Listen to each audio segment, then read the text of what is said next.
네, 감사합니다. 중국의 선교사 허드슨 테일러라는 선교사가 가끔 사람들로부터 이런 질문을 받는답니다. 당신은 어떻게 그렇게 행복하게 한평생 선교사의 일을 잘할 수 있습니까? 그때마다 허드슨 테일러는 대답을 합니다. 헌신과 행복의 비결은 하루를 어떻게 시작하느냐에 따라서 달려 있습니다. 하루의 시작이 포인트였다는 거죠. 처음 어떻게 시작하느냐.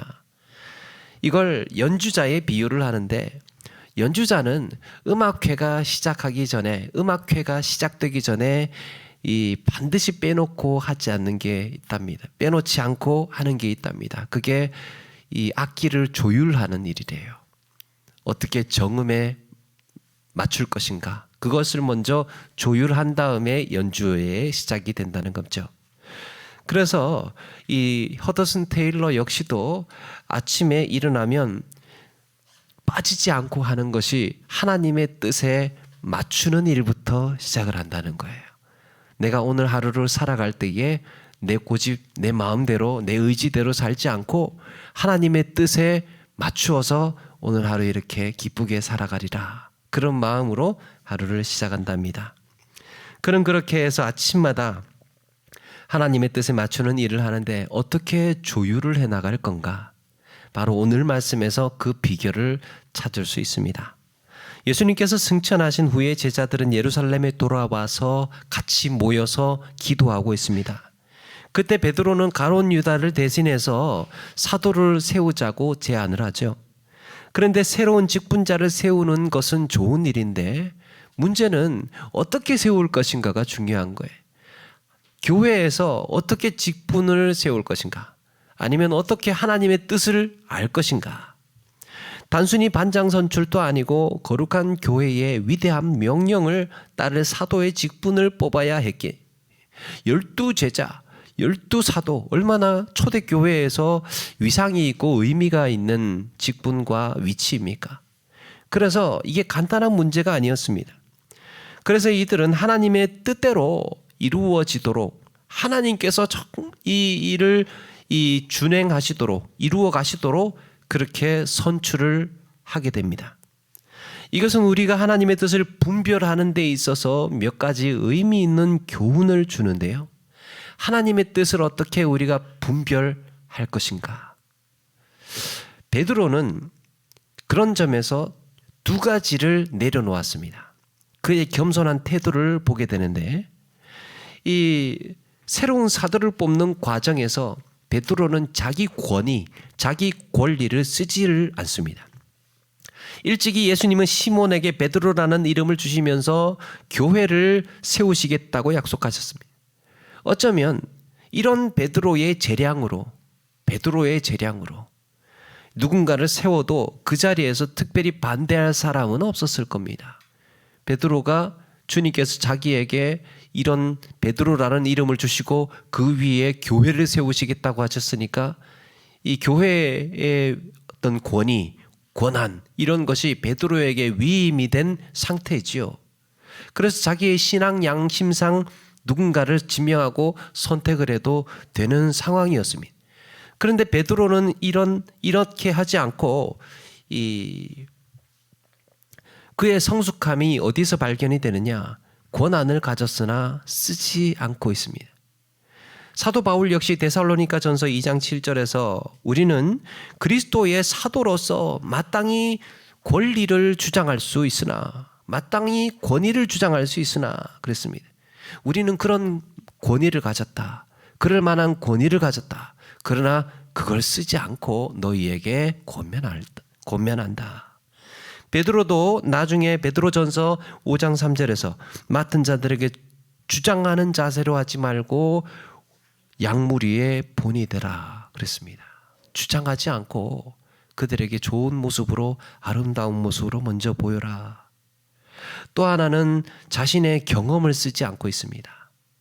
베드로는 예수님의 공생의 기간 동안에 예수님과 가장 가까이에 서 있었던 사람이에요. 그래서 예수님을 경험하기로는 베드로가 가장 예수님을 잘 알 겁니다. 경험상. 누구보다도 예수님을 잘 안다고 자부할 수 있어요. 그래서 120명의 모인 제자들 앞에서 이렇게 말하는 겁니다. 예를 들면 내가 말이야 예수님에 대해서 3년 동안 가장 곁에서 지켜봤어. 그러니까 예수님이라면 이런 사람 세울 거야 라고 하면서 자기가 자기의 경험에 근거해서 사람을 뽑을 수도 있었을 겁니다. 그런데 베드로는 자신의 경험대로 사람을 세우지를 않았습니다. 그렇다면 이들은 하나님의 뜻을 어떻게 분별하고 있었을까? 하나님의 뜻인지 아닌지를 어떻게 분별해내고 있을까? 첫 번째가요, 하나님의 말씀입니다. 베드로는 말씀에 근거해서 이야기의 문을 열고 있습니다. 시편 109편 8절에 보면 그의 연수를 짧게 하시며 그의 직분을 타인이 빼앗게 하시며 라고 했습니다. 하나님 앞에 불순종, 하나님을 배반하고 하나님을 떠난 그 자리를 대신해서 타인이 빼앗아서 충성되고 언신된 일꾼으로 세우게 하소서. 주님의 제자로서 이름을 욕보이고 회개할 기회도 얻지 못하고 떠난 이 유다를 대신해서 충성되고 신실한 일꾼으로 다시 세우게 하옵소서. 하나님의 뜻을 알기 위해서 성령의 감동으로 기록한 이 시인의 고백을, 구약의 고백을 가져옵니다. 누군가 이런 말을 했습니다. 하나님을 경험하는 것은 나를 압도하는 일이다. 나를 압도하는 일이다. 이 베드로가 밤이 새도록 물고기를 잡았지만 한 마리도 잡지 못해서 이 한 마리도 잡지 못하고 있을 때 주님은 깊은 데로 가서 그물을 던지라고 하십니다. 베드로는 어부예요. 이 어부가 한평생 갈릴리 바다에서 물고기를 잡던 그가 그날따라 하나도 잡지 못했다면 그날은 정말 누가 들어가서 물고기를 잡아도 잡을 수 없는 날입니다. 베드로가 밤새도록 그렇게 물고기를 잡으려고 했는데도 못 잡았다면 그날은 갈릴리 바다에 고기들이 다 숨은 거예요. 그래서 자기의 모든 감각, 자기의 모든 경험이요, 그걸 말해주고 있는 겁니다. 아, 이 날은 안 되는 날이구나. 안 되는 날이구나. 그런데 베드로가 어떻게 반응합니까? 말씀에 의지하여 그물을 던졌더니 어떻게 되었습니까? 그물이 찢어질 정도로 잡히게 됩니다. 그때 베드로는 고백합니다. 주여, 나를 떠나소서. 나는 주님 앞에 죄인입니다. 나를 떠나소서. 자기의 경험을 압도하고 있어요. 하나님을 경험하는 데 있어서 자기 경험, 자기 물고기의 잡는 노하우, 자기가 살아온 모든 경험, 이런 것들을 완전히 짓누르고 있습니다. 나는 하나님 앞에 내 경험, 내 지식, 내가 알고 있는 이 모든 것들이 아무것도 아니구나 깨달았습니다. 그 크고 놀라우신 하나님의 경이로움을 부인할 수 없어서 베드로가 할 수 있는 것은 그 앞에 엎드리는 것뿐이었습니다. 나 죄인입니다. 내 인생에서 하나님 앞에 아무것도 아닌 것을 인정하는 이 압도적인 체험. 세상 끝에서 만나는 하나님, 그야말로 벼랑 끝에서의 고백, 하나님이셨군요. 하나님이 계셨군요. 하나님이 역사하셨군요. 여러분, 이런 역사들이 어디에 기록되어 있습니까? 성경에 기록되어 있어요. 하나님의 말씀을 통해서 하나님이 어떻게 행하셨는지, 하나님께서 어떤 일을 이루셨는지를 우리는 말씀을 통해서 확인하는 겁니다. 베드로는 일찍이 자신의 좁은 경험에 갇혀서 이렇게 하나님의 섭리와 역사를 단정하는 것이 얼마나 어리석은 일인지를 알고 있었습니다.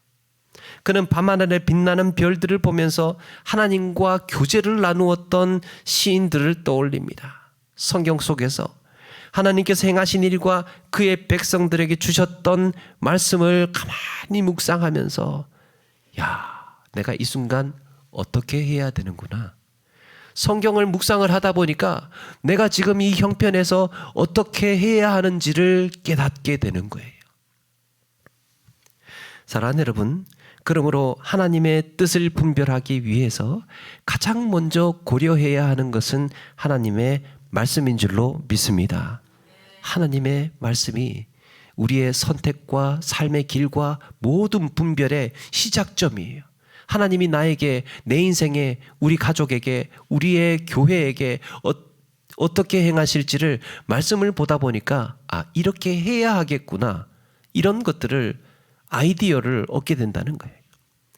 이런 점에서 그리스도인이 뭔가를 선택을 할 때, 뭔가를 결정을 해야 할 때 목회자와 상의를 하는 것은 이런 점에서 의미가 있습니다. 물론 목회자가 다 알지 못하죠. 쪽집게 도사가 아니니까 알지 못합니다. 또 어떻게 전문 지식이 있어서 전문적으로 지식이 필요한 이런 사업을 어떻게 해야 할지, 뭐 해야 될지 말아야 될지, 직장을 어떻게 옮겨야 될지, 또 자녀들 대학은 또 어떻게 어디를 보내야 될지, 이런 거 어떻게 단정할 수 있겠습니까? 그런데 중요한 것은 말씀 맡은 자로서 성경의 원리를 찾는 거예요. 성경의 원리를 찾고 또 어떤 마음으로, 어떤 태도로 하는 것이 더 합당한지를, 말씀의 근거를 제시하는 겁니다. 거기서부터 우리의 삶이 발판이 되고 시작이 되는 거예요. 그런데 간혹 그런 경우가 있어요. 이런 걱정하시는 분들 계시는지 모르겠어요. 목사님하고 상의하면 분명히 하지 말라고 하겠지. 상의하면 안 될 거야, 안 된다고 할 거야. 예? 그리고 또 상의하고 나면 부담스러워질 수 있잖아요. 이건 이렇게 하고 저건 저렇게 하고 이렇게 하라고 다 해놓으니까 그 다음에는 이제 운신할 수 없어. 이제 막 말을 다 해놨기 때문에. 여러분, 그런 게 아니고요. 그런 게 아니고, 제가 늘 조심하는 게 그런 거예요. 단정하지 않는 것. 결정적으로 절대로 이런 거라고.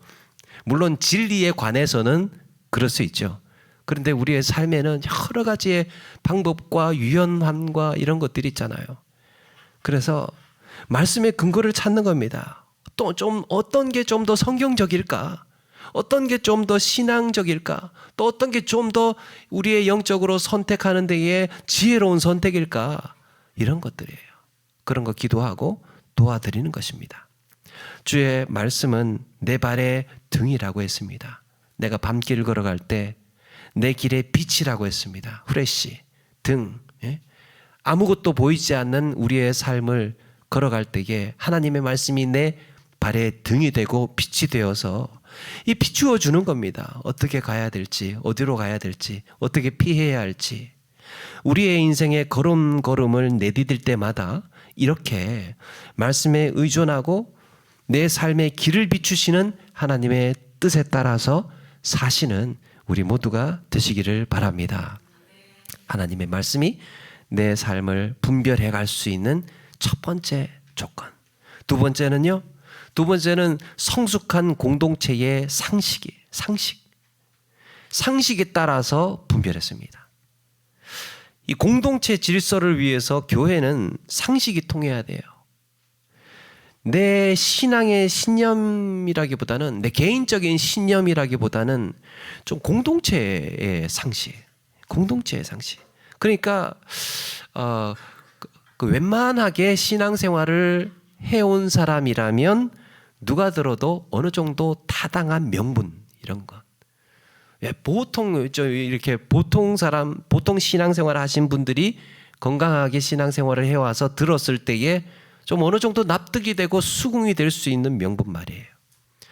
여기서 상식이란 믿지 않는 사람들의 상식을 말하는 게 아닙니다. 미숙한 성도의 주장을 이야기를 하는 것도 아니에요. 성도들이 납득할 수 있는 공동체 상식. 교회의 머리 되신 예수님이라면 어떻게 하셨을까? 우리의 상식의 기준은 무엇입니까? 예수님 아닙니까? 교회의 주님의 몸된, 주의 몸된 교회이다 보니까 교인의 생각의 기준은 예수님이에요. 그러니까 우리의 생각은 그게 기준이 되는 겁니다. 예수님이라면 어떻게 하셨을까예요. 그게 우리 공동체의 상식입니다.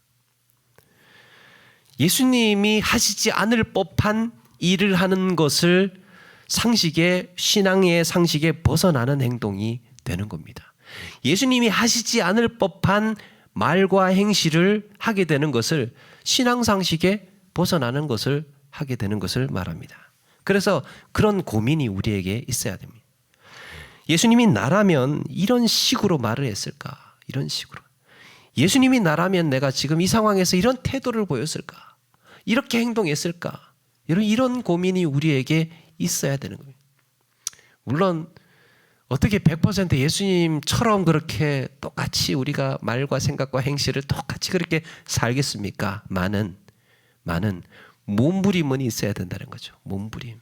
좀 애쓰고 나도 좀 노력도 해보고 좀 다시 또 돌이켜도 보고 마음도 또 다시 한번 다잡아보고 그렇게 해서 주님을 닮아가는 거죠. 이런 상식이 필요하다. 그래서 하나님의 뜻을 분별하기 위해서 필요한 요소는요, 성도의 성숙입니다. 성숙도가 올라갈수록 우리의 상식은 더 상식적인 그리스도인이 되는 거예요. 다시 말해서 다르게 표현하면 성화라고도 할 수 있습니다. 여러분, 우리 인생에 있어서, 신앙의 인생에 있어서 과제가 있다면 거룩해져 가는 거잖아요. 거룩함에 어느 정도 이르렀는가? 그게 우리의 과제예요. 거룩하다는 것이 무엇입니까? 하나님과 얼마나 얼마나 친밀한 교제를 나누며 살고 있는가? 하나님의 뜻을 얼마나 이해하고 얼마나 고상하게 잘 파악하고 있는가? 이게 내 몸에 얼마나 잘 배어 있는가? 그래서 성숙할수록, 거룩할수록, 성화될수록 하나님의 뜻을 분별할 수 있는 역량이 커져 있는 거예요. 맞습니까? 하나님의 뜻을 분별하기 위해서는요, 분별할 수 있는 내 역량을 키워야 하는데 그게 좀 더 성숙해져 있고 성장해 있는 사람일수록 하나님의 뜻이 무엇인지를 분별할 수 있는 힘이 더 있다. 그런데 딱 이렇게 신념에 갇혀 있는 경우가 있습니다. 신념에 갇혀서 나는 틀리지 않아. 난 틀리지 않아. 내 주장은 정당해. 이렇게 생각에 다 갇혀서 있으면 결국에는 그걸로 인해서 갈등의 골이 깊어집니다. 여러분, 옳고 그름보다 중요한 게 있습니다. 옳고 그름보다, 그러니까 이거는 진짜 정의로운 것이고 이건 진짜 내가 봤을 땐 성경적인 거야. 성경적인 거야. 그렇게 해서 주장을 했어요. 그렇게 해서 정말 이대로 이렇게 했어요. 그런데 그것보다 중요한 것은요, 좀 더 큰 틀이에요. 좀 더 큰 틀에서 올바름이 무엇인지를 볼 줄 아는 지혜가 우리에게 필요합니다. 이렇게 나의 정의를 세우고 나면 그 다음은 어떻게 되는 건가? 이렇게 나의 올바름을 주장하고 나면, 정말 이렇게 한번 부러뜨리고 나면 그 다음에는 어떻게 되는 건가? 화목의 그릇이 깨지고 불편한 마음이 회복되지 않는다면, 공동체가 흩어진다면, 사람과의 관계가 등을 돌리게 된다면, 이것으로 인해서 더 많은 희생이 나타나고 더 많은 아픔이 공동체 안에 있다면, 그것과 나의 정의를 비교해서 생각을 해보는 거죠. 정말 이런 희생까지 감수하면서라도 세워야 할 가치와 필요성이 있는가를 한번 내가 이렇게 재보는 겁니다. 그래서 할 수 있으면 좀 더 큰 아름다움을 위해서, 좀 더 큰 화목을 위해서 내가 참을 수 있으면, 인내할 수 있으면, 내려놓을 수 있으면 그렇게 할 수 있는 것도 지혜로운 방법이라고 할 수 있겠죠. 무조건 희생해라는 건 좀, 그거는 일마다 다르기 때문에, 무조건 내가 희생해라, 무조건 너의 정의는 죽여야 된다, 이런 이야기가 아닙니다. 그런 게 아니고 좀 더 넓은 틀에서, 좀 더 넓은 의미에서 한번 생각을 해보자는 거죠. 이럴 때 좀 참아도 되는 건가? 이럴 때 내가 좀 더 인내할 수 있을까? 좀 더 기다려 볼 수 있을까? 이런 지혜가, 더 넓은 시선이 필요하다는 겁니다. 이게 우리가 훈련하고 또 생각하고 배워가야 하는 과정입니다. 그렇다면 성숙한 성도라면 모두가 납득할 만한 조건은 무엇인가? 오늘 말씀 보니까요. 21절 이하에 요한의 세례로부터 우리 가운데서 올려져 가신 날까지 주 예수께서 우리 가운데 출입하실 때에 항상 우리와 함께 다니던 사람 중에 하나를 세워 우리와 더불어 예수께서 부활하심을 증언할 사람이 되어야 하리라. 두 가지를 제시합니다. 베드로가 제시한 자격은 예수님께서 요한의 세례 요한에게 예수님께서 처음에 세례를 받으실 때 그때부터 공생의 사역을 시작할 그때부터 승천하시는 날까지 처음부터 끝까지 항상 같이 다니던 사람, 항상 같이 다니던 제자. 요한복음에 보니까요. 요한복음 1장에 보니까 예수님께서 세례 받으실 그 어간에 그 처음에 벌써 12명의 제자 중에 절반의 이름이 등장합니다. 6명의 이름이 등장을 해요. 이미 예수님을 따르고 있었다는 거예요. 그런데 주목할 만한 것은 오늘 말씀에 후보로 거론되고 있는 요셉과 마띠아라는 사람이 있는데 이 사람들 역시 이 사복음서에 그동안 한 번도 등장하지 않았던 이름입니다. 그런데 그럼에도 이들은 예수님의 사역 초기부터 예수님의 제자였다는 거예요. 예수님의 제자. 12제자만 제자가 아니고 이 12제자와 그 무리에 함께 어울려서 예수님의 말씀을 듣고 예수님의 기적을 보고 예수님의 가르침을 들었던 사람들이 더 많았다는 것을 이야기를 해줍니다. 딱 12명 딱 이렇게만 데리고 다닌 게 아니라는 거예요. 비록 12제자는 아니어도 동일한 배움, 경험을 했던 사람들이 함께 있었습니다. 여러분 이런 사람들 중에 뽑겠다는데 누가 뭐라고 하겠습니까? 그 안에 예수님의 제자와 다름없는 제자예요. 12제자와 다름없는 제자 중에 한 명을 뽑겠다. 공동체 안에서 상식적이지 않습니까? 누가 들어도 이거는 진짜 그거는 좋은 조건이다. 좋은 이유다. 그렇게 했을 겁니다. 그래서 베드로는 이런 상식에 근거해서 제안을 했습니다.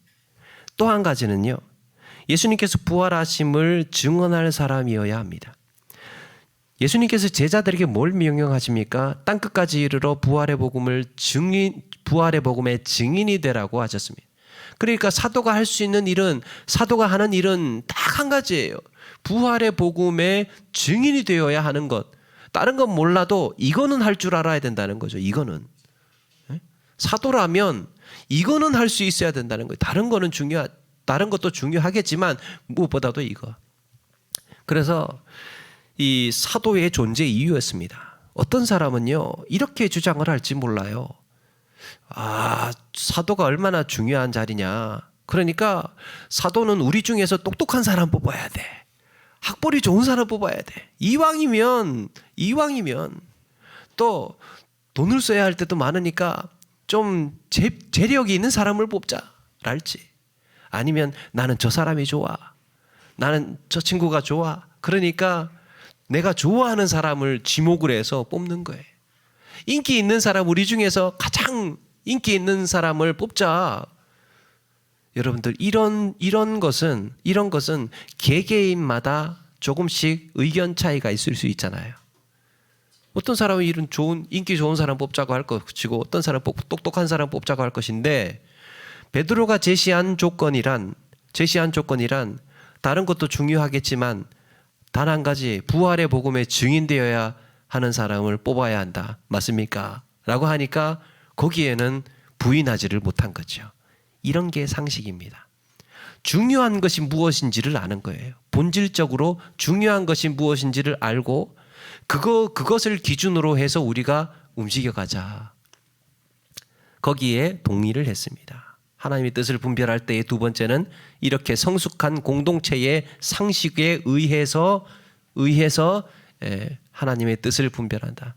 이 정도면 하나님께서 거부하시지 않을 거다. 하나님의 마음에 합한 의견일 거다라는 것을 생각을 한 거죠. 세 번째는 기도입니다. 기도. 24절 이하에 보니까 두 사람을 추천해 놓고 이렇게 기도합니다. 사람의 뜻을 아시는 주여, 이들이 봉사와 사도의 직분을 대신할 자인지를 보이시옵소서. 하나님, 우리가 이렇게 연약하고 또 부족한 가운데에 두 사람을 우리가 할 수 있는 대로 최대한 하나님의 뜻에 합당하다고 생각을 해서 뽑았지만 이들 중에 사도로 선택을 해도 되겠습니까? 기도하고 있습니다. 하나님 보여주십시오. 그러면서 하나님의 응답해 주시기를 구하고 있습니다. 그래서 여러분 16절에 이 잠언 16장 1절에 이런 말씀이 있습니다. 마음의 경영은 사람에게 있어도 말의 응답은 여호와께로부터 나오느니라. 아멘. 우리의 말의 응답은요, 우리는 무슨 말이든지 무슨 생각이든지 할 수 있습니다.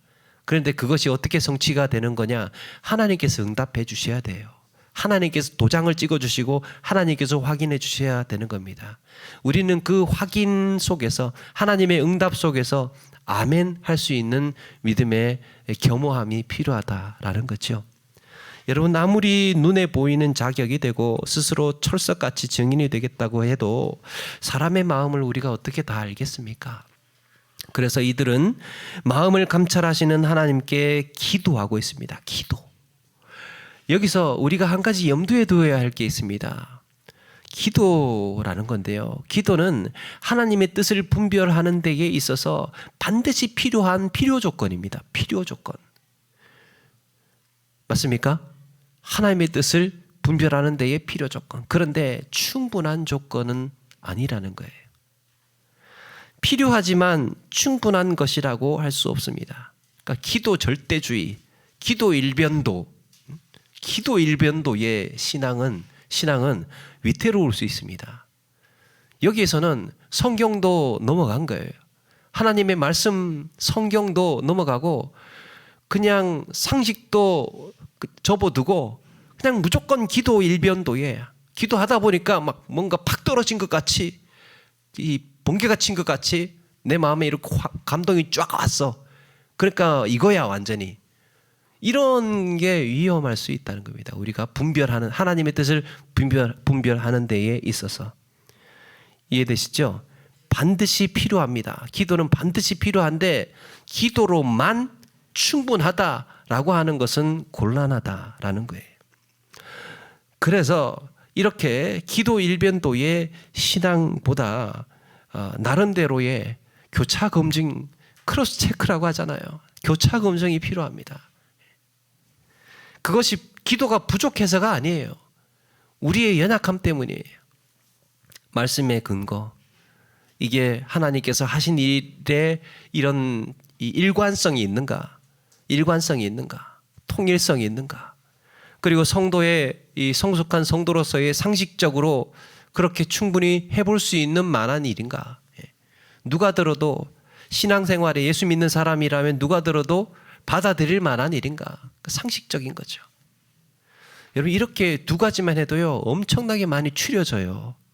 굉장히 많이 추려집니다. 아, 저거는 저렇게 해도 되는 거구나.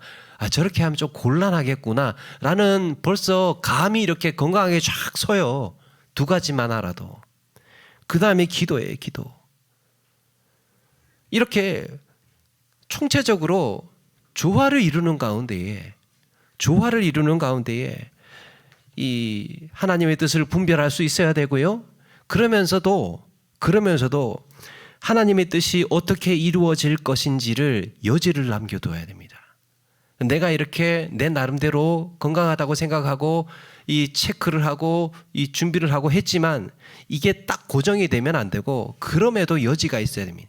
하나님께서는 어떤 형태, 어떤 방식으로든지 역사하시고 일하실 수 있기 때문에, 내가 알고 있는 것이 다가 아니고 하나님은 어떻게든 일하실 수 있다는 것에 대한 이 유연한 생각, 이런 게 있어야 된다는 거죠. 그래서 하나님의 뜻을 분별하기 위해서 애썼지만 그럼에도 하나님의 뜻이 내가 생각하지 못한 방식으로도 열릴 수 있음을 인정하고 겸허할 수 있어야 합니다. 그런 점에서 사도행전에 가말리엘이라는 바리새인이 있었습니다. 그리스도인은 아니에요. 가말리엘이라는 바리새인이 있었는데요. 초대교회 때 사도들이 복음을 전하고 예수님을 사람들에게 가르치고 하니까 막 기적을 행하고 이 표적을 보이고 하니까 사람들이 막 칭송을 하고 예수 믿는 사람들이 늘어나고 그랬습니다. 그러니까 이걸 이 예루살렘의 권력자들이 보니까 시기가 나는 거예요. 예수님 때처럼. 그래서 이 권력자들이 사두개인, 제사장, 바리새인 이런 사람들이 사도들을 잡아다가 윽박지르면서 당신들 예수의 이름으로 뭐든지 가르치지 마라. 아무것도 하지 마. 그러니까 이때 바리새인 중에 가말리엘이 그걸 보다가 당신들 잘 생각해야 된다. 이 사도들에게 하는 말이 아니고 예루살렘 권력자들에게, 그러니까 자기 편들에게 지금 하는 말이에요. 잘 생각해야 된다. 만약에 이것이 하나님이 행하시는 일이라고 한다면 우리는 지금 하나님이 행하시는 일을 방해하는 꼴이 된다. 그러니까 일단 좀 내버려 두자. 이 사도들이 지금 행할 이러이러한 일들을 할 때 부흥하고 뭔가 지금 하나님께서 일하시는 거면 그대로 내버려 둬야 된다. 그런데 그게 아니라면 스스로 무너질 거다. 몰락할 거다. 그러니까 좀 두고 보자. 시간을 두고. 예수 믿는 사람은 아니었지만 가말리엘은 참 지혜로운 사람이었습니다. 이런 거예요. 그러니까 내가 아는 방법, 하나님이라면 반드시 이렇게 하셔야 돼. 하나님이라면 반드시 이 뜻이야. 이렇게 딱 굳은 상태로 고정할 것이 아니고 열어두는 거죠. 아, 이것이 하나님의 일이라면 내가 따라야 되는 것 아닌가. 이런 생각에 대한 열린 마음이 있어야 된다는 거죠. 그리고 마지막으로 제비뽑기예요. 제비뽑기 26절에 보니까 제비뽑아 마띠아를 얻으니 그가 11사도의 수에 들어가니라. 제비뽑기는 하나님의 뜻을 알기 위한 구약 성경에서부터 내려오는 전통적인 하나님의 뜻을 아는 방법입니다. 당시에 모여인 120명의 사람들이 요셉과 마띠아를 추천했지만 그들의 소견대로 결정하지 않고 최종 결정은 역시 하나님에게 맡기는 거예요. 제비뽑기로. 여러분, 그렇다고 해서 제비뽑기를 오늘날에도 꼭 이거 성경적이다, 무조건 성경적이다, 그렇게 해서 무조건 적용해야 하는 것은 아닙니다. 이것은 하나의 방법인데 방법은 이 중요한 것이 아니고 왜 이런 방식으로 했느냐 하는 이유가 중요하겠죠. 그래서 지금도 우리에게 적용하지 말아야 하는 이유가 있는데, 왜냐하면 예수님께서 오신 이후에 제자들과 함께 있으면서 제비뽑기를 한 번도 하신 적이 없어요. 공생의 기간 동안에 제자들과 다니면서 제비뽑기를 한 번도 하지 않았어요. 그리고 또 한 가지는 성령 강림 이후에 초대교회의 성도들은 제비뽑기를 하지 않았습니다. 이런 점에서 제비뽑기는 예수님의 승천과 성령 강림 사이, 그 짧은 사이에 그 공백기에 임시적으로 사용된 방법이라고 할 수 있습니다. 제비뽑기에서 배울 수 있는 게 그럼에도 한 가지 있는데, 그거는 하나님의 뜻에 대한 겸허한 태도와 수용성입니다. 받아들일 수 있어야 되는 거죠. 그러니까 뭔가 이렇게 결정이 나고 뭔가 선택이 되고 뭔가 이제 제비뽑기 하면 이제 되물릴 수 없는 거잖아요. 결정대로 그냥 그대로 가야 되는 거잖아요. 그런데 거기에 결정이 되고 낳는 거에 대해서 우리에게 필요한 게 있습니다. 그게 뭐냐면 하나님의 뜻이겠거니 겸허한 태도, 또 이렇게도 하나님께서 일하실 수 있겠구나 라고 하면서 좀 이걸 우리가 좀 부드럽게 받아들일 수 있는 마음이 필요하다는 겁니다. 그렇지 않겠습니까? 이날 제비뽑기의 상황을 잠깐 생각을 해보면, 여러분, 마띠아가 자기가 그 12사도 중에 들어간 게 얼마나 영광스러운 일이겠습니까? 12제자 안에 자기 이름이 뽑혔어요. 들어갔어요. 120명 중에. 어쩌면 이 500여 신도 형제들에게도 예수님께서, 부활하신 예수님께서 나타나셨으니까 그 저변에 깔려있는 초대교회의 사람들은 더 많았을 겁니다. 근데 그 많은 사람들 중에서 12사도 중에서 마띠아가 뽑혔어요. 가문의 영광일지도 모르죠. 그래서 펄쩍펄쩍 뛰면서 와 신난다. 야 정말 진짜 내가 12사도 중에 정말 뽑혔어. 막 그러면서 펄짝펄짝 뛴 느낌이 보이지가 않아요.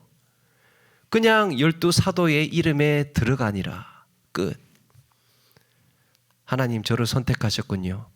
그게 끝이에요. 겸허한 마음으로 그냥 받아들인 거예요. 그냥 받아들였습니다. 요셉도 마찬가지예요. 요셉 2명의 후보에 올랐는데 정말 자기 요셉이 정말 하고 싶었다면 얼마나 의지가 대단했겠습니까? 그런데 자기가 아니고 마띠아가 뽑혔어요. 그런데 요셉이 시험을 받았다라거나 또 사역을 해나갈 때 낙심을 했다거나 이런 정황이 보이지가 않습니다. 오히려 사도행전의 중간쯤 가면 요셉의 사역이 얼마나 뜨겁게 했는지를 감지할 수 있는 대목도 조금 나오게 돼요. 이렇게 내가 12사도에 들어가든지 들어가지 않았든지 요셉의 충성과 헌신은 계속되었다는 겁니다. 여러분 이게 우리에게 필요한 수용성이에요. 수용성.